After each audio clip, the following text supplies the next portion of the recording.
নমস্কার বন্ধুরা, মেঘার সাথে বাঙালিয়ানার আরও একটি নতুন পর্বে আপনাদের সবাইকে স্বাগত। আজ আপনাদের সাথে শেয়ার করছি দারুণ টেস্টি এবং চটপটা ডিমের ভুর্জি মশালার রেসিপি।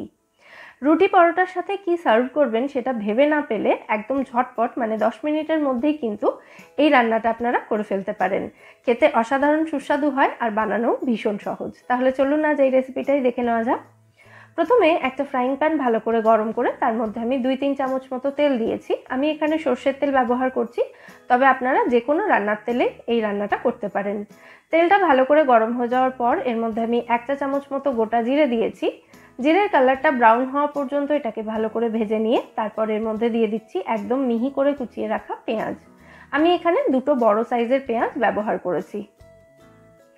পেঁয়াজটা যতক্ষণে ভাজা হচ্ছে ততক্ষণে আমি এখানে 10-12 কোয়া রসুন, 1 ইঞ্চ মতো আদা এবং স্বাদ মতো কাঁচা লঙ্কা একসাথে মিহি করে কুচিয়ে নেব, বা এগুলো গ্রেট করেও কিন্তু ব্যবহার করা যেতে পারে।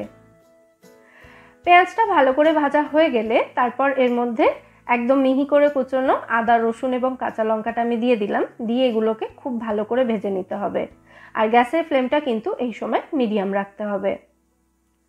আদা রসুনের কাঁচা গন্ধ চলে যাওয়ার পর এর মধ্যে দিয়ে দিতে হবে একটা বড় সাইজের টমেটো কুচি। টমেটোটাকেও আমি একদম মিহি করে কুচিয়ে নিয়েছি। আবার ভালো করে নাড়াচাড়া করে মিশিয়ে দিচ্ছি।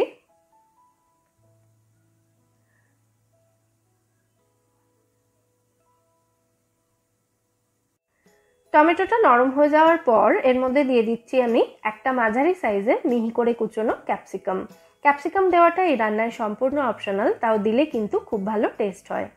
ক্যাপসিকামটা ভালো করে মিশিয়ে নেওয়ার পর এর মধ্যে আমি দিয়ে দিয়েছি স্বাদ মতো নুন, 1/2 চা চামচ মতো হলুদ গুঁড়ো দিলাম, স্বাদ মতো লঙ্কা গুঁড়ো দিলাম এবং দিয়ে দিচ্ছি 1/2 চা চামচ মতো ধনে গুঁড়ো। লঙ্কা গুঁড়োটা কিন্তু আপনারা স্কিপ করতে পারেন চাইলে। তারপর সমস্ত উপকরণ একসাথে ভালো করে মিশিয়ে এই মশলাটা আমাদের কষিয়ে নিতে হবে 1.5 থেকে 2 মিনিট মতো লো ফ্লেমে রেখে। মশলাটা ভালো করে কষানো হয়ে গেলে মশলাটা আমি ফ্রাইং প্যানের একটা সাইডে সরিয়ে দিলাম, আর খালি সাইডটাতে 5টা ডিম ভালো করে ফেটিয়ে দিয়ে দেব ডিমের ভুর্জি তৈরি করার জন্য। আলাদা করে আর তেল দেওয়ার কিন্তু কোনো প্রয়োজন নেই। আর মশলাতে যথেষ্ট পরিমাণে নুন দেওয়া রয়েছে, সেই জন্য আমি ডিমের মধ্যে কিন্তু আর নুন দিইনি। এবার মিডিয়াম ফ্লেমে রেখে ডিমটা ভুর্জি তৈরি করে নিতে হবে। দেখুন আস্তে আস্তে ডিমটা সলিড ফর্মে চলে এসেছে, মানে ডিমের ভুর্জি এখানে একদম রেডি। এবার কষিয়ে রাখা মশলাটার সাথে এই ভুর্জিটা মিশিয়ে সমস্ত উপকরণ একসাথে ভালো করে কষিয়ে নিতে হবে আবারও 1.5 থেকে 2 মিনিট মতো। আর এই সময় কিন্তু গ্যাসের ফ্লেমটা আমি মিডিয়ামেই রেখেছি।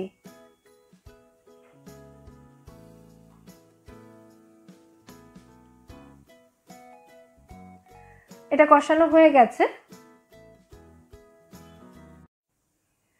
এবার এর মধ্যে আমি সামান্য একটু জল দিয়ে দিচ্ছি, ওই 1/2 কাপ মতো জল দিলাম। আপনারা চাইলে জলটা না দিয়ে একদম শুকনো শুকনো এটাকে করতে পারেন, তবে সামান্য একটু যদি মাখা মাখা হয় তাহলে কিন্তু এটা খেতে বেশি ভালো লাগবে। জলটা ফুটে যাওয়ার পর এর মধ্যে দিয়ে দিচ্ছি আমি 1/2 চা চামচ মতো গরম মশলা গুঁড়ো আর সামান্য কয়েক দানা চিনি দিচ্ছি। এতে কিন্তু রান্নাটা মিষ্টি হয়ে যাবে না, স্বাদটা ব্যালেন্স হবে এবং খেতে খুব ভালো লাগবে। ভালো করে মিশিয়ে দিচ্ছি সমস্ত উপকরণ একসাথে।